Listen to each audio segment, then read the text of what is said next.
Good evening, TheoTrade. This is Corey Rosenblum, and you're watching the Theo Nightly Video for the 7th of February here in 2023. And it is not really a Fed day, but we'll call it the Power of Powell. And that can't be seen here on the daily or the weekly chart, but it absolutely can be seen on the intraday chart. Let's start with that.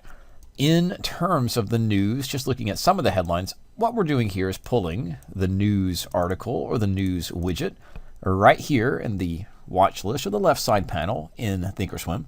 And we can type in any stock. Right now we're looking at SPY. It's just to see, because I don't want to watch the entire hour or so of his speech, and I'm pretty sure you don't either. We can get the headlines of that. So all the headlines, you can take a look at what the speech says, and you can always go a little deeper into it. Video and archive are there. But mainly, what does it say? It says, just kind of headlines here, inflation will not go away quickly or painlessly. And then we'll have react to the data, strong labor market, wage increases have come down, but experts expect the labor market will soften. Most worry about disinflation. And of course, all the things too. The Fed has the tools to achieve 2% inflation over time, but inflation is influenced by things out of their control. And if all the things in here, the challenge that the Fed is completing is getting data or inflation down to 2%. We're seeing it come down from 8.7. We're looking at general inflation numbers, CPI, PPI, all the others. But anyway, that is just an overview of the headline of today's session. That alone, the back, the forth, the in, the out, the up, the down, sent the S&P futures on the announcement. And it's just a speech. It's just a speech. It's just a speech. From 4120 to 4175, 4175 all the way to 4100 and all the way back to make a new high on the day. So keeping that in mind, going through the week, we'll have additional information. We'll have our jobless claims on Thursday and look back at that calendar. Again, Friday, we'll take a look at some of the other consumer sentiment and other numbers that may take place in the week.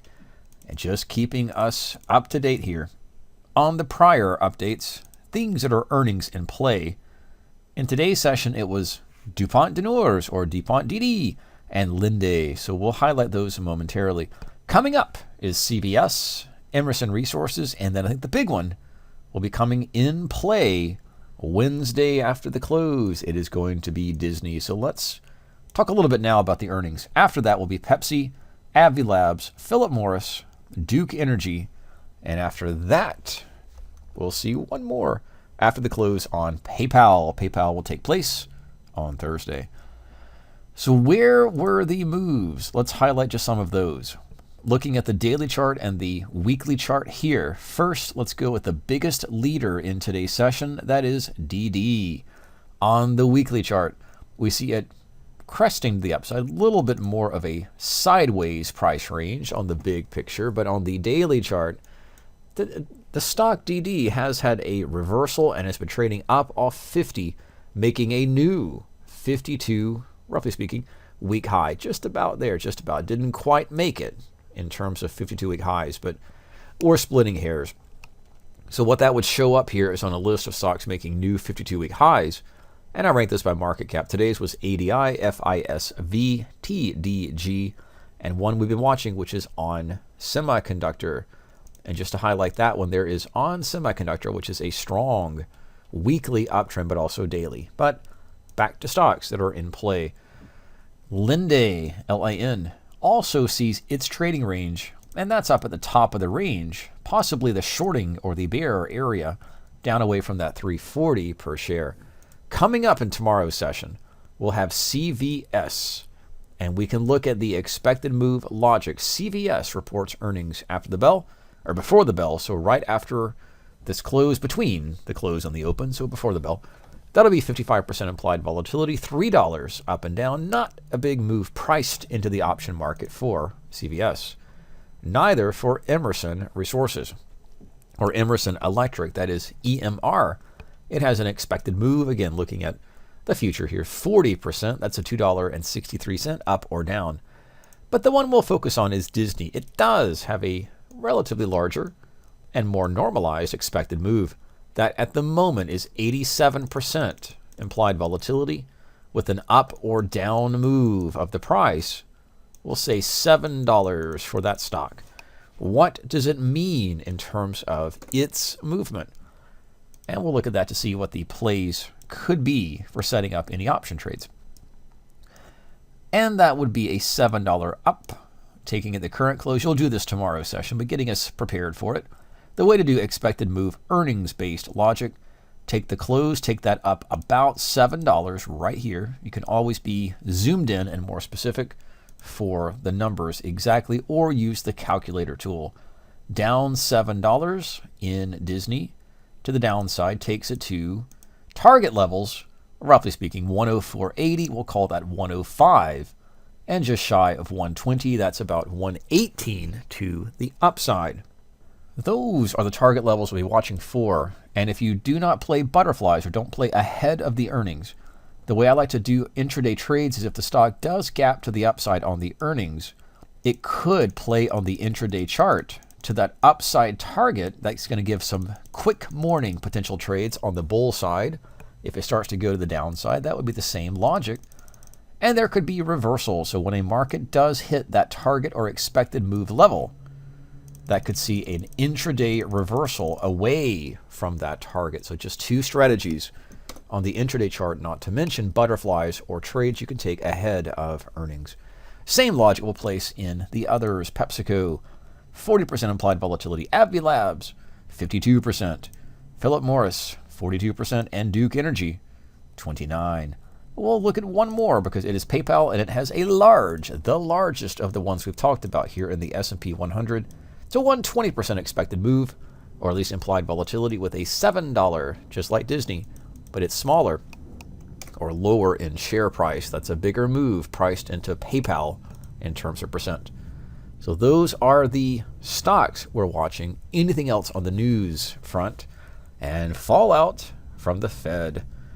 Outside of those equity markets, we had the crude market, CL, crude futures trade up for almost 5%. We were on the leading edge of that with stocks, or the market for crude oil stocks at least as well. Energy, XLE, started the session strong and finished stronger. And on the intraday logic, that was one of those trend days. So crude had its play from 73 up to 77. And similarly, the XLE energy sector, which is getting a rally off 85, had a similar type of trend day in today's session.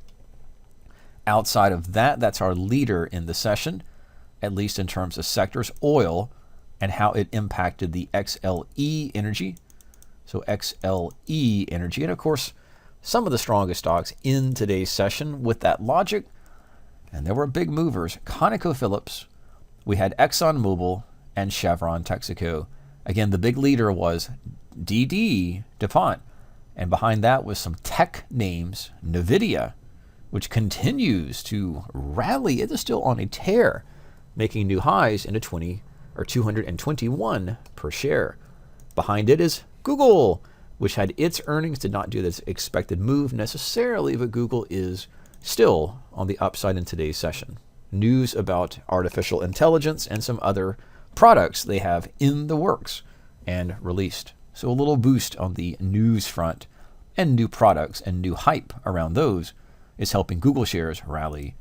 And Linde, we talked about that for earnings, and the others. Microsoft was up there, a 4% gain in today's session. Boeing and Meta, there's Boeing up at the highs again, strong stock getting stronger, and see it over on the weekly perspective is getting a decent rally off of its weakness that was seen big time in 2020. It's not gotten off the mat since those post-pandemic or those COVID-type lows. Other stocks are higher, Boeing not, although its daily chart is seeing a strong rally up to those prior highs. That's one to watch as well with Meta. And Meta is, of course, a big move, or had a big move on its earnings. That's one that was in play, in focus, and had an impact on the tech sector in general. That was a big move, roughly 3 times the expected move from the option expected move calculation. And we see implied volatility still high and still bid in Meta. So always careful, safe. This week especially, we are after the Fed announcement. We're after big major tech company earnings. But there's still more ahead, still more trades, and still more risk out there. So always be safe. This is Corey Rosenblum with tonight's Theo video update for February 7th, 2023.